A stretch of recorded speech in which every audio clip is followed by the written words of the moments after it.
स्वागत है दर्शकों आप सभी का लोकसभा टीवी पर। मैं हूं दिलीप जगवानी। आइए खबरों का सिलसिला शुरू करते हैं। सबसे पहले नजर हेडलाइंस पर।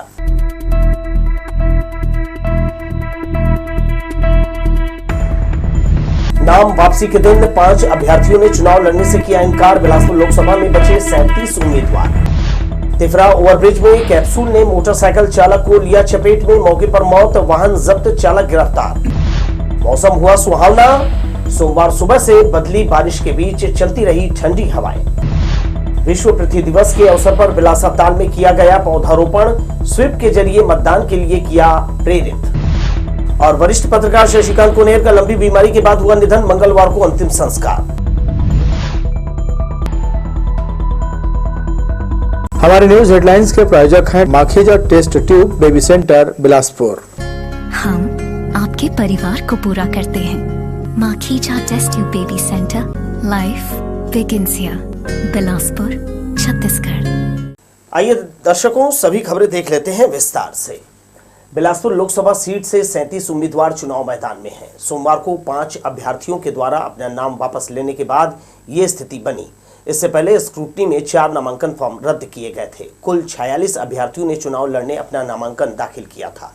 37 प्रत्याशी होने से मतदान के लिए 3 ईवीएम मशीनों की जरूरत पड़ेगी। एक मशीन में अधिकतम 16 प्रत्याशियों के नाम आते हैं। इस हिसाब से बचे 5 नाम के लिए तीसरी मशीन लगानी पड़ेगी। निर्वाचन आयोग की ओर से सोमवार का दिन नाम वापसी के लिए तय किया था। निर्धारित समय तक 5 ने अपना फॉर्म वापस लेकर चुनाव नहीं लड़ने का फैसला किया। भारतीय जनता पार्टी के उम्मीदवार तोखन साहू, कांग्रेस प्रत्याशी देवेंद्र यादव के बीच बिलासपुर लोकसभा सीट से सीधा मुकाबला है। इसके अलावा 10 से ज्यादा क्षेत्रीय दलों और बाकी निर्दलीय चुनाव लड़ रहे हैं। आज नाम निर्देशन वापसी का जो है अंतिम तिथि था। 3 बजे तक नाम निर्देशन वापस लिया जाना था। टोटल हमारे यहाँ जो बचे हुए कैंडिडेट थे, समीक्षा के पश्चात 42 कैंडिडेट थे, जिसमें से 5 अभ्यर्थियों ने जो है अपना नाम वापस लिया है। इसके पश्चात अभी 37 कैंडिडेट जो है निर्वाचन लड़ने के लिए जो है विधि मान्य पाए गए हैं और इन्हीं के माध्यम से आगे निर्वाचन होगा। लोकसभा चुनाव को लेकर सभी पार्टी के दिग्गज अपने अपने प्रत्याशियों के लिए जगह जगह पहुंचकर आम सभा और रैली कर रहे हैं। इसी कड़ी में भारतीय जनता पार्टी के राष्ट्रीय अध्यक्ष जगत प्रकाश नड्डा सोमवार को मुंगेली जिले के लोरमी विधानसभा पहुंचे। लोकसभा प्रत्याशी तोखन साहू के समर्थन में लोरमी हाई स्कूल मैदान में उन्होंने जनसभा को संबोधित किया। श्री नड्डा ने कहा, देश में भारतीय जनता पार्टी की सरकार बनते ही देश की सबसे बड़ी आस्था का प्रतीक राम मंदिर का निर्माण कराया गया। बाहर से आने वाले पारसी, सिख, जैन, बौद्ध धर्म के लोगों को नए बनाए गए कानून के तहत देश की नागरिकता प्रदान की गई। मुस्लिम महिलाओं को 3 तलाक से मुक्ति दी गई। राष्ट्रीय अध्यक्ष ने केंद्र की अन्य योजनाओं के जरिए आम लोगों का जीवन स्तर सुधारने की जानकारी दी। जेपी नड्डा ने कांग्रेस पर आरोप लगाते हुए कांग्रेस को सनातन विरोधी और परिवारवाद सरकार कहा है। इस जनसभा में उप मुख्यमंत्री अरुण साव, मंत्री टंकराम वर्मा, मंत्री दयाल दास बंजारे, विधायक पुन्नूलाल मोहले, धर्मजीत सिंह, धर्मलाल कौशिक, सुशांत शुक्ला सहित पार्टी के दिग्गज नेता शामिल रहे।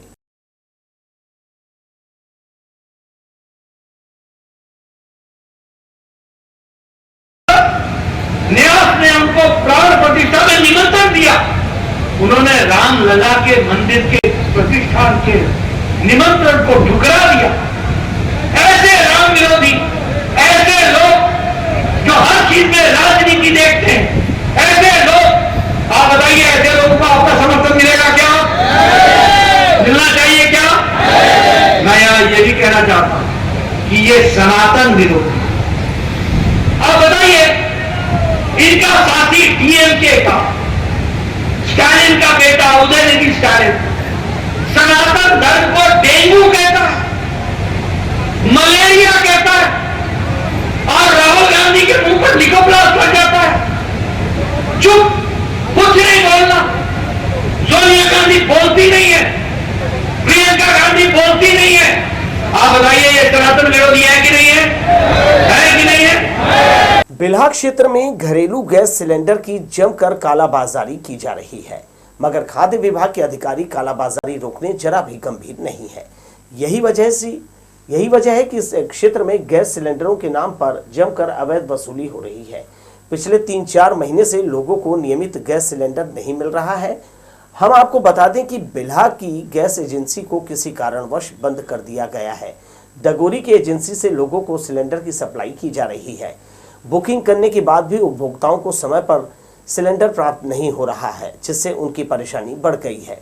कुछ उपभोक्ताओं को विवश होकर अधिक दाम चुकाकर सिलेंडर खरीदना पड़ रहा है। वहीं होटल ढाबों में इसकी सप्लाई जोरों पर है। खाद्य विभाग के अधिकारी सब कुछ जानकर भी अनजान बने हुए हैं। उन्हें गैस उपभोक्ताओं की परेशानियों से कोई सरोकार नहीं है। लोकसभा चुनाव के लिए संगवारी महिला मतदान केंद्र में ड्यूटी देने वाली महिला कर्मचारियों को चुनाव प्रशिक्षण दिया गया। कलेक्टर एवं जिला निर्वाचन अधिकारी अवनीश कुमार शरण ने मतदान की पूरी प्रक्रिया रोचक तरीके से समझाई। उन्होंने ईवीएम और वीवीपैट मशीन के बारे में सरलता से बताया और रोचक सवाल जवाब भी किए। कलेक्टर ने कहा कि हर कर्मचारी में कुछ कमियां और कुछ खामियां रहती हैं। हमें टीम वर्क के रूप में सभी को साथ लेकर काम करना है। सभी अपना बेस्ट एफर्ट दें, कहीं कोई समस्या नहीं है। उन्होंने कहा कि पीठासीन अधिकारी की पुस्तिका को अच्छे तरीके से पढ़ लें। चुनाव संबंधी हर चीज के बारे में स्पष्ट मार्गदर्शन दिया हुआ है। उन्होंने ईवीएम मशीन की कमीशनिंग की जानकारी देते हुए बताया कि मशीन की तैयारी कैसे की जाए। कलेक्टर ने मशीनों के संबंध में महिला अधिकारियों की शंकाओं का समाधान भी किया। कलेक्टर ने महिला अधिकारियों से चुनाव से जुड़े महत्वपूर्ण टर्म जैसे ईवीएम, स्वीप, वीवीपैट का फुल फॉर्म क्या होता है जैसे प्रश्न किए। सही जवाब देने वालों को कलेक्टर ने पुरस्कृत भी किया। मालूम हो कि जिले में 96 आदर्श मतदान केंद्र बनाए गए हैं, जिनमें हर विधानसभा क्षेत्र में 10 केंद्र केवल महिला कर्मचारियों द्वारा संचालित होगा। इस प्रकार जिले की 6 विधानसभा मिलाकर 60 संगवारी महिला मतदान केंद्र बनाए गए हैं। सभी लोगों को टीम वर्क की तरह और अपना बेस्ट एफर्ट देना पड़ेगा। अगर आप बेस्ट एफर्ट देंगे तो जैसे हम लोगों ने विधानसभा चुनाव में कराया था, कहीं रिपोल नहीं हुआ, कहीं कोई दिक्कत नहीं, डिस्ट्रीब्यूशन में भी कोई समस्या नहीं आई, रिसीविंग में भी समस्या नहीं आई और काउंटिंग में भी कोई समस्या नहीं आई, कहीं पे कोई समस्या नहीं। इसका मतलब है कि टीम के सारे मेंबर अच्छे ढंग से एक दूसरे को समझ के काम करते हैं। तो पूरी मतदान प्रक्रिया यही है। अभी कुछ टेक्निकल चीजें हैं जो मास्टर ट्रेनर बताएंगे, प्रैक्टिकल चीजें हैं जो आपको खुद से अप्लाई करना है। तिफरा ओवरब्रिज में सोमवार सुबह एक दर्दनाक हादसा हो गया। तिफरा से महाराणा प्रताप चौक की ओर आ रहे एक बाइक सवार युवक को भारी वाहन ने अपनी चपेट में ले लिया, जिससे उसकी मौके पर ही मौत हो गई। सूचना मिलने पर पहुंची पुलिस ने कैप्सूल वाहन बरामद कर उसके चालक और परिचालक को हिरासत में लिया है। आए दिन तिफरा ओवरब्रिज और फ्लाईओवर में हादसे हो रहे हैं। इसकी मुख्य वजह भारी वाहनों का तेज रफ्तार चलना और ओवरटेक करना माना जा रहा है। आए दिन यहां सड़क दुर्घटना से किसी न किसी की जान जा रही है। सोमवार को भी एक ऐसा ही दर्दनाक हादसा सामने आया। सिरगिट्टी थाना क्षेत्र अंतर्गत तिफरा ओवरब्रिज में सड़क दुर्घटना में एक युवक की मौत हो गई। मृतक समीर सूर्या तिफरा सूर्यवंशी मोहल्ले का निवासी था, जो अपने घर से काम में जाने के लिए निकला था। अपनी bike city deluxe CG10 AP 1349 में सवार होकर घर से महाराणा प्रताप चौक की ओर जा रहा था। तभी विपरीत दिशा से आ रही एक कैप्सूल वाहन के ड्राइवर ने लापरवाही पूर्वक गाड़ी चलाते हुए बाइक सवार युवक को अपनी चपेट में ले लिया, जिससे कि उसकी मौके पर ही मौत हो गई। घटना के बाद आसपास के लोगों ने इसकी सूचना पुलिस को दी। मौके पर पहुंची सिरगिट्टी पुलिस ने शव को पोस्टमार्टम के लिए सिम्स रवाना किया। अभी वो अपने घर से निकला हुआ था और काम में जा रहा था, मेडिकल एजेंसी में काम करता था। बड़ा दुखद घटना हुआ है। सबसे बड़ा विडम्बना यह है कि नो एंट्री में इतनी बड़ी गाड़ी को प्रशासन ने आचार संहिता में जाने कैसे दिया। काम करने वाला लड़का था, पूरा परिवार उससे चलता था। तिफरा में सूर्यवंशी मोहल्ला में रहना होता है उसका। समीर सूर्या उसका नाम है। घटना के बाद आसपास के युवक यहां जमा हो गए और देखते ही देखते चालक की जमकर धुनाई कर दी। पुलिस ने हाईवे ड्राइवर व हेल्पर को हिरासत में ले लिया। वाहन को भी अपने कब्जे में लेकर आगे की कार्रवाई कर रही है। लोकसभा टीवी के लिए कैमरामैन सतीश साहू के साथ भूपेंद्र सिंह राठौर की रिपोर्ट। कोनी पुलिस ने दुष्कर्म मामले में आरोपी को गिरफ्तार किया है। प्रार्थिया द्वारा थाने में दर्ज रिपोर्ट के अनुसार जब उसकी मां काम पर घर से बाहर गई थी, इस दौरान वो घर पर अकेली थी। उस समय संतोष पटेल ने पहुंचकर जबरदस्ती की, जिसका विरोध करने पर शोर मचाने लगी और आरोपी ने जान से मारने की धमकी देते हुए उसका मुंह दबाकर अनाचार किया। घटना की रिपोर्ट पर थाना कोनी में धारा 450, 376, 6 के तहत अपराध दर्ज कर आरोपी की तलाश कर रही थी। तभी मुखबिर की सूचना के आधार पर आरोपी संतोष कुमार पटेल बड़ी कोनी निवासी को पुलिस ने गिरफ्तार कर लिया और पूछताछ में उसने अपना गुनाह स्वीकार कर लिया है। आरोपी को न्यायिक रिमांड पर जेल भेज दिया गया है। जमीन मामले में 9 लाख की धोखाधड़ी का शिकार एक दंपत्ति 2 साल से भटक रहे हैं। रांची में रहने वाली महिला शिल्पा गोप ने प्रेस क्लब पहुंचकर बताया कि बिलासपुर के स्वयंराज बिल्डर के सूरज जायसवाल, धीरेन्द्र पांडे और सौरभ शुक्ला ने सेंद्री में आवासीय जमीन का 12 लाख रुपए में सौदा किया था। चेक और नगद 8,95,000 देने के बाद भी जमीन की रजिस्ट्री नहीं की है। 2 साल भटकने के बाद कोनी पुलिस ने दंपत्ति की शिकायत पर अपराध दर्ज किया है, लेकिन अब तक न तो जमीन मिली न रुपए वापस किए हैं। उल्टे भूमाफिया केस वापस लेने धमकियां दे रहे हैं। पीड़िता का मायका बिलासपुर में है, पिता बीमार हैं। शहर में ब्याही छोटी बहन रिम्पा डी धोखाधड़ी के आरोपियों को पकड़ने बहन और जीजा को साथ लेकर पुलिस अधीक्षक कार्यालय और थाने के चक्कर लगा रही है। हारकर सभी ने अपनी पीड़ा से पत्रकारों को अवगत कराया है।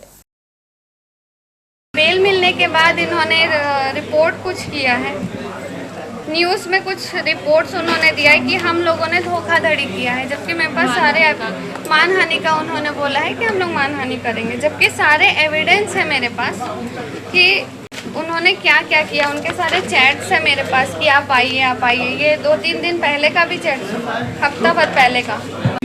FIR हुई है 4 तारीख को, आपका 4 अप्रैल को, और 2024 में FIR हुआ है और 2021 की ये घटना है। 2 साल बाद 3 साल बाद भी जी 3 साल तक हम सिर्फ पुलिस के चक्कर काटते रहे, 2 साल तक, लेकिन उन्होंने कुछ रिस्पॉन्स नहीं किया। मौसम का मिजाज एक बार फिर बदल गया है। अगले 4 दिनों तक पारा नहीं बढ़ेगा। बदले हुए मौसम और बारिश से तेज गर्मी से परेशान लोगों को राहत मिली है। बीते 10 साल में ऐसा पहली बार देखने को मिल रहा है कि अप्रैल महीने के अंतिम सप्ताह में पारा कम हो रहा है। जिले में बारिश का प्रभाव ज्यादा देखने को मिल सकता है। छत्तीसगढ़ में मौसम का मिजाज बदल गया है। दोबारा बारिश का दौर शुरू हो गया है। द्रोणिका के असर से मौसम में सोमवार से बदलाव दिखाई पड़ा। विभाग ने इसे लेकर चेतावनी भी जारी की थी। मध्य छत्तीसगढ़ के कुछ जगहों में हल्की वर्षा होने या गरज चमक के साथ छींटे पड़ने की संभावना जताई गई थी। सोमवार की सुबह से आसमान में काले बादल छाए रहे। रुक रुक कर हल्की बारिश होती रही। कुछ जगहों पर तेज हवाएं भी चली, जिसके चलते मौसम खुशनुमा हो गया। मौसम वैज्ञानिकों की माने तो एक उत्तर दक्षिण द्रोणिका हवा की अनियमित गति दक्षिण छत्तीसगढ़ से दक्षिण तमिलनाडु तक स्थित है, जिसकी वजह से सोमवार को 1-2 जगहों पर हल्की बारिश हुई। वहीं मंगलवार को भी गरज चमक के साथ छींटे पड़ने के आसार बन रहे हैं। कुछ स्थानों पर अंधड़ चलने के अलावा वज्रपात होने की भी आशंका व्यक्त की गई है। लोकसभा टीवी के लिए कैमरामैन सतीश साहू के साथ भूपेंद्र सिंह राठौर की रिपोर्ट। रेलवे परिक्षेत्र में सुरक्षा के उपाय किए जा रहे हैं। बाहरी लोगों के प्रवेश पर लगाम लगाने मुख्य मार्गों को छोड़कर रेलवे ने दूसरे सड़क और गलियों में नियमित स्टॉपर लगाया है। बताया जा रहा है कि रात के समय रेलवे की गलियों में नशेड़ियों का अड्डा बन जाता है। आरपीएफ ने कई बार कार्यवाही की है, मगर नशाखोरी बंद नहीं हुई। रेलवे प्रशासन ने इसकी रोकथाम करने ऐसे मार्गों पर प्रवेश के पास जाम लगा दिया है। रेलवे के इस निर्णय का स्थानीय लोगों ने विरोध किया है। यातायात पुलिस ने ब्लैक स्पॉट का चिन्हांकन कर वहां स्टॉपर लगाकर ट्रैफिक डाइवर्ट किया है। शहर के भीतर और आउटर में कई ऐसे चौक चौराहे हैं जहां एक स्थान पर 3 मार्ग जुड़े होने के कारण हर पल जाम की स्थिति बनती है और दुर्घटना की आशंका रहती है। सुरक्षा को लेकर सड़क में जगह जगह डिवाइडर के बीच से क्रॉसिंग को भी बंद किया गया है। सीपत मुख्य मार्ग और बैमा नगोई सहित कई जगह स्टॉपर लगाए हैं। आइए एक नजर फिर से हेडलाइंस पर।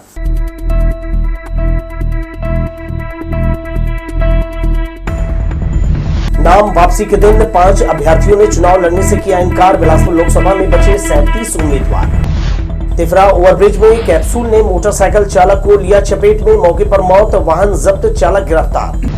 मौसम हुआ सुहावना। सोमवार सुबह से बदली बारिश के बीच चलती रही ठंडी हवाएं। विश्व पृथ्वी दिवस के अवसर पर बिलासाताल में किया गया पौधारोपण। स्वीप के जरिए मतदान के लिए किया प्रेरित। और वरिष्ठ पत्रकार शशिकांत कुनेर का लंबी बीमारी के बाद हुआ निधन, मंगलवार को अंतिम संस्कार। हमारे न्यूज हेडलाइंस के प्रायोजक हैं Makhija test tube baby centre Bilaspur. हम आपके परिवार को पूरा करते हैं। Makhija test tube baby centre, life begins here, Bilaspur, Chhattisgarh. Headlines के बाद आइए कुछ और खबरें देख लेते हैं। हर साल की तरह इस बार भी 22 अप्रैल को विश्व पृथ्वी दिवस पूरी दुनिया में मनाया गया। पर्यावरण संरक्षण के महत्व पर जोर देते हुए वन और जलवायु परिवर्तन विभाग बिलासपुर के द्वारा बिलासा ताल में पौधारोपण कार्यक्रम आयोजित किया गया। कार्यक्रम में कलेक्टर अवनीश कुमार शरण ने इस विशेष दिवस पर बिलासा ताल परिसर में पौधारोपण किया। इस दौरान स्वीप कार्यक्रम के तहत यहां हर एक मतदाता को वोटिंग के लिए मतदान केंद्र तक लाने जिले में हर संभव प्रयास किए जाने की बात उन्होंने कही। कलेक्टर ने 7 मई को सभी लोगों से लोकसभा चुनाव में 100% मतदान करने अपील की। कार्यक्रम में निगम आयुक्त Amit Kumar, DFO Satyadev Sharma, SDM Piyush Tiwari, SDO Abhinav Kumar, तहसीलदार Shashi Bhushan Soni, ranger Pallav Nayak, deputy ranger Ved Sharma, Jitendra Sahu, Namit Tiwari और हाफिज खान समेत beat forest officer Nitish Bhargav, Pannalal Jangde, Dilharan Maravi यहाँ मौजूद रहे। विश्व पृथ्वी दिवस के अवसर पे और बिलासपुर ज़िले में जो 7 मई को मतदान होना है उसको ध्यान में रखते हुए आज यहाँ पे वृक्षारोपण अभियान चलाया गया है बिलासा ताल के प्रांगण में। और वन विभाग के तरफ से ये आयोजन हुआ है जिसमें डीएफओ और उनकी पूरी टीम थी यहाँ पे।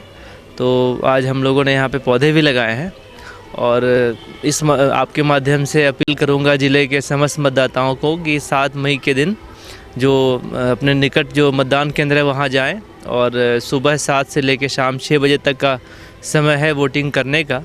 तो अधिक से अधिक लोग संख्या में जाएं और इसी चीज़ को लेके हम लोग जागरूक करने के लिए यहाँ पे प्लांटेशन का भी जो आयोजन हुआ है ये बहुत अच्छे ढंग से हुआ है। काफ़ी दिन से प्लान कर रहे थे कि एक स्वीप का कार्यक्रम जो है मतदाता जागरूकता का एक कार्यक्रम वन विभाग द्वारा भी हो। तो चूँकि आज विश्व पृथ्वी दिवस है इसलिए हमने आज का दिन चुना है।